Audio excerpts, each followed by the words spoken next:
Hello दोस्तों, स्वागत है आप सभी का आपके अपने यूट्यूब चैनल में। दोस्तों, 6 विधियों के बारे में हम चर्चा कर चुके हैं और जान चुके हैं किस तरह से ये विधियाँ काम करती हैं। तो आज जो वीडियो है हमारा, इस वीडियो में हम देखेंगे कि समस्या समाधान विधि और प्रयोजना विधि क्या हैं, इनके गुण क्या हैं, किस तरह से ये कार्य करती हैं, किस तरह से ये हमारे शिक्षण को जो है आसान बना सकती हैं। तो इसके बारे में आज हम चर्चा करेंगे। यदि आपने पिछली वीडियोस नहीं देखी हो, यानी पिछली विधियां नहीं देखी हैं, तो उनकी भी वीडियो आप देखिए, काफ़ी महत्वपूर्ण है और इनकी लिंक जो है आपको डिस्क्रिप्शन में मिल जाएगी, तो आप यहाँ से भी देख सकते हैं। अगर आपने अभी तक हमारे चैनल को सब्सक्राइब नहीं किया है तो प्लीज़ चैनल को सब्सक्राइब भी कीजिए और साथ में अगर वीडियो पसंद आया करे तो उसको लाइक भी कीजिए, साथ में अपने दोस्तों को भी शेयर कीजिए जिससे कि सभी के पास ये वीडियो पहुँच सके। और यदि आपका कोई डाउट है तो आप उसको कमेंट बॉक्स में लिख सकते हैं, उसको अगली वीडियो में क्लियर कर दिया जाएगा। चलिए आइए देख लेते हैं समस्या समाधान विधि। तो देखिए, सबसे पहली बात की समस्या समाधान विधि के प्रतिपादक कौन है, जॉन डेवी है, ये हमें ध्यान रखना है। इसके बाद इस विधि में शिक्षक छात्रों के सामने एक समस्या लेकर आता है और छात्रों से उस समस्या के समाधान के लिए उससे संबंधित विचार या सुझाव देने के लिए कहता है। तो बच्चों से यहाँ पे शिक्षक क्या कहेंगे, भाई समस्या अगर हम लेके आए किसी समस्या को, तो उसके समाधान के लिए हम बच्चों से पूछते हैं कि बताओ आप इस समस्या के बारे में कुछ कहना चाह रहे हैं, कोई विचार आपके मत वो बताएं, सुझाव देना चाहें तो वो बताएं। तो बच्चों से आप विचार विमर्श हम करते हैं एक तरह से, और सभी छात्र उस समस्या को सुलझाने के लिए अपने तर्क व निर्णय से प्रयास करने लगते हैं। तो बच्चे भी क्या होते हैं, उस समस्या को सुलझाने में लग जाते हैं। ये विधि सरल और समस्या जीवन से संबंधित होती है। ये जो विधि होती है ये एक तो सरल होती है, इसमें कोई ज़्यादा कठिनाई नहीं होती है, और जो समस्या है वो कैसी होती है, जीवन से संबंधित लेकर हम आते हैं कोई सी। ये विधि करके सीखने के सिद्धांत पर कार्य करती है, स्वयं बच्चे इसमें करके आंसर्स बताते हैं। इसके बाद चलिए देखते हैं क्या है। इसके बाद है समस्या समाधान विधि के चरण या पद, किस तरह से समस्या समाधान विधि कार्य करती है। तो देखिए, सबसे पहले तो समस्या का चयन होता है, यानी शिक्षक पहले क्या करते हैं, एक समस्या का चयन करते हैं, किस तरह की समस्या बच्चों को बताना है।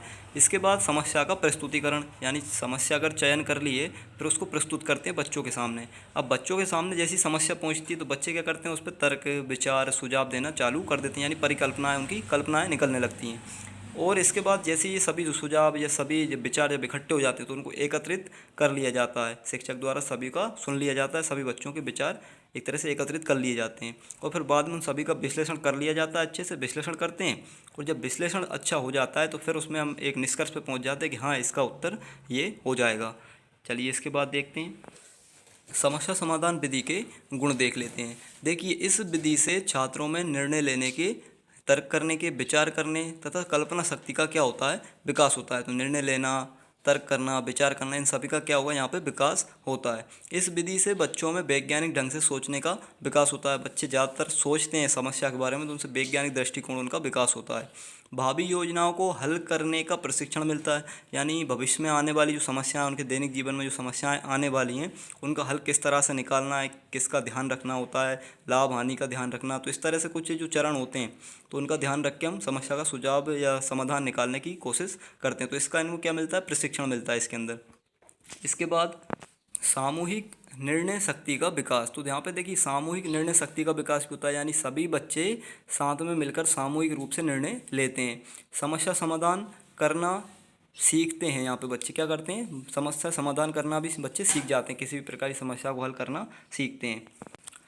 अब देख लेते हैं समस्या समाधान विधि के दोष क्या क्या हैं, यानी किस तरह के दोष इसके अंदर पाए जाते हैं। देखिए, ये जो विधि होती है छोटी कक्षाओं के लिए नहीं है, क्योंकि छोटे बच्चे इतना ज़्यादा विचार नहीं कर पाते हैं।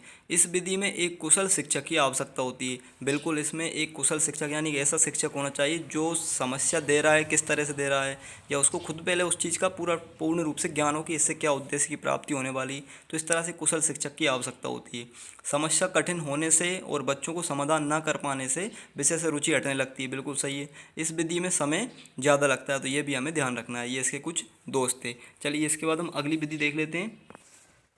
तो प्रयोजन विधि या प्रोजेक्ट विधि के बारे में अब हम जान लेते हैं। तो देखिए, यहाँ पे ये जो विधि है जॉन डेवी के शिष्य यानी कि किलपैट्रिक ने दी है। प्रोजेक्ट विधि कह दो या प्रयोजन विधि कह दो, तो ये किसने दी है, किलपैट्रिक ने दी है, जॉन डेवी के ये शिष्य थे।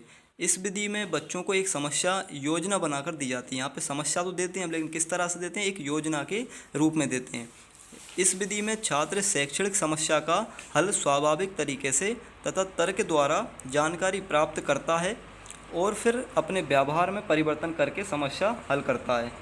तो ये इसमें ध्यान रखने वाली बात है कि भाई शैक्षणिक समस्या का हल कैसे होता है। बच्चे स्वाभाविक तरीके से और तर्क द्वारा जो जानकारी कुछ प्राप्त होती हैं उनको एकत्रित करते हैं और उनको व्यवहार में परिवर्तन करके व्यवहार में परिवर्तन हो जाता है और इस तरह से समस्या को हल कर लेते हैं। तो ये थोड़ा इसमें ध्यान रखेंगे हम। प्रोजेक्ट विधि का वर्गीकरण दो तरह से होता है, छात्र संख्या अनुसार और उद्देश्य अनुसार। तो छात्र संख्या अनुसार यानी कि मान लीजिए कम छात्र हैं तो आप व्यक्तिगत रूप से उनको प्रोजेक्ट दे सकते हैं, एक एक बच्चे को अलग अलग कार्य सौंप सकते हैं। या अगर ज़्यादा मात्रा में बच्चे हैं तो आप उनको सामूहिक रूप से कोई कार्य दे सकते हैं। इसके बाद उद्देश्य अनुसार में 3 प्रकार से आप प्रोजेक्ट दे सकते हैं बच्चों को, जैसे भौतिकी या वस्तु निर्माण संबंधी कोई कार्य ऐसा होता है, जैसे मान लीजिए कुछ वस्तु बनवाना हो या कोई भौतिक संबंधी कोई कार्य से बनवाना हो, तो ये उद्देश्य से संबंधी हो गया। एक विशेष अधिगम संबंधी आप कुछ विशेष सिखाना चाह रहे हो तो उससे संबंधित कोई हम एक उद्देश्य अनुसार एक प्रोजेक्ट देते हैं। इसके बाद एक होता है मानसिक या समस्यात्मक संबंधी। तो एक कार्य ऐसा होता है जिसमें बच्चों का मानसिक विकास या समस्यात्मक जो बुद्धि का विकास होता है उस विकास को एक तरह से निगाह में रख के हम ऐसा कोई कार्य देते हैं जिससे बच्चे आसानी से उसको कर सकें और उसमें तर्क द्वारा अपना बुद्धि का विकास भी कर सकें। इसके अलावा किलपैट्रिक ने प्रोजेक्ट विधि के यानी प्रोजेक्ट के 4 प्रकार बताएं। तो प्रोजेक्ट 4 प्रकार किस तरह से देखिए, सृजनात्मक प्रोजेक्ट, इसमें बच्चे को रचनात्मक कोई कार्य दिया जाता है, यानी कि आसपास के कोई बाहरी क्षेत्र से इमारत, झोपड़ी, घर, मकान, इस तरह कोई भी पेंटिंग या कोई कार्य या एक तरह से उसका फॉर्मेट बनाने के लिए दिया जाता है। और रसास्वादन प्रोजेक्ट में क्या होता है, सुंदरता से संबंधित कुछ ऐसे कार्य दिए जाते हैं, ऐसा प्रोजेक्ट दिया जाता है जो सुंदरता उसमें सौंदर्यकरण उसमें दिखाई दे।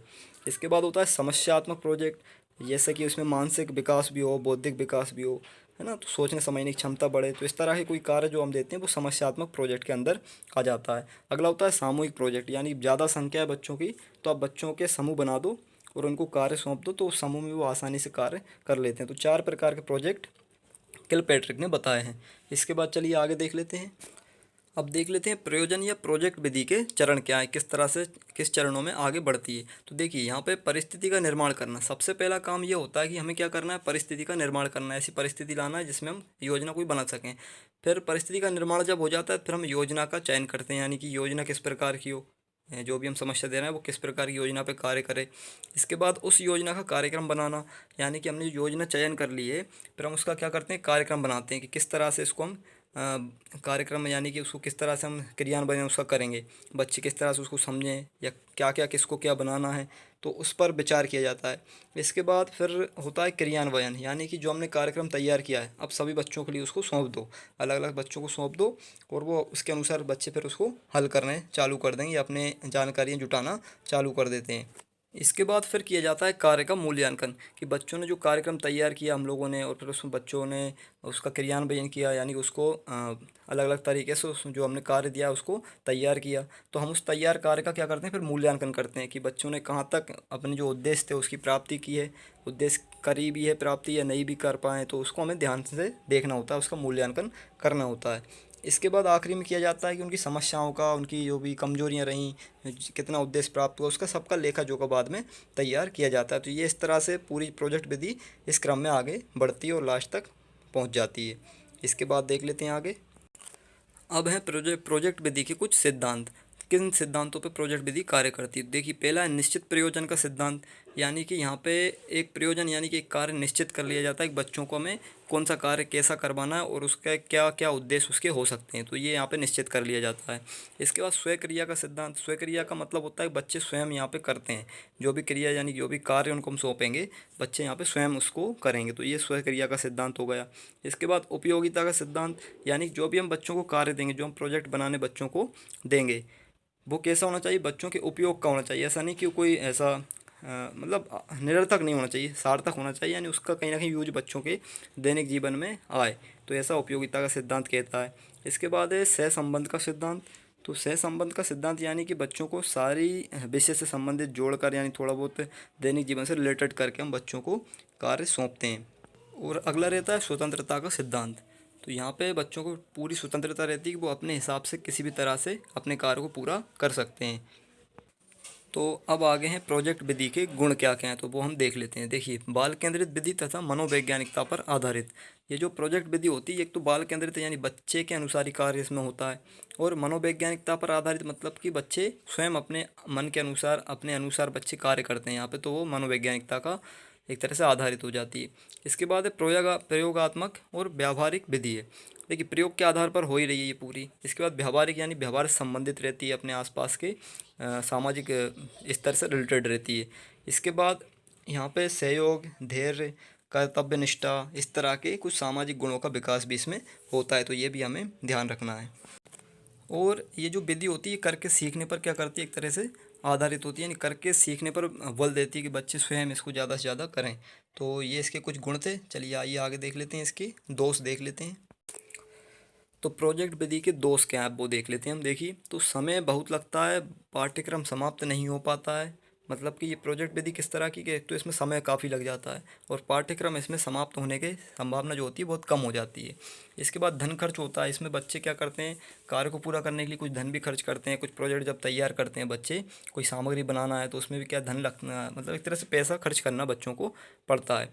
और इसके अलावा देखिए शिक्षक का कार्य बढ़ जाता है और दैनिक जीवन में, मतलब दैनिक जो वो शिक्षण करता है तो उसमें भी कहीं ना कहीं रुकावट आने लगती, कठिनाई आती है। इसके बाद छोटी कक्षाओं में ये विधि कैसी नहीं, उपयोगी नहीं है, क्योंकि छोटे बच्चे इस कार्य को करने में सक्षम नहीं रहते हैं।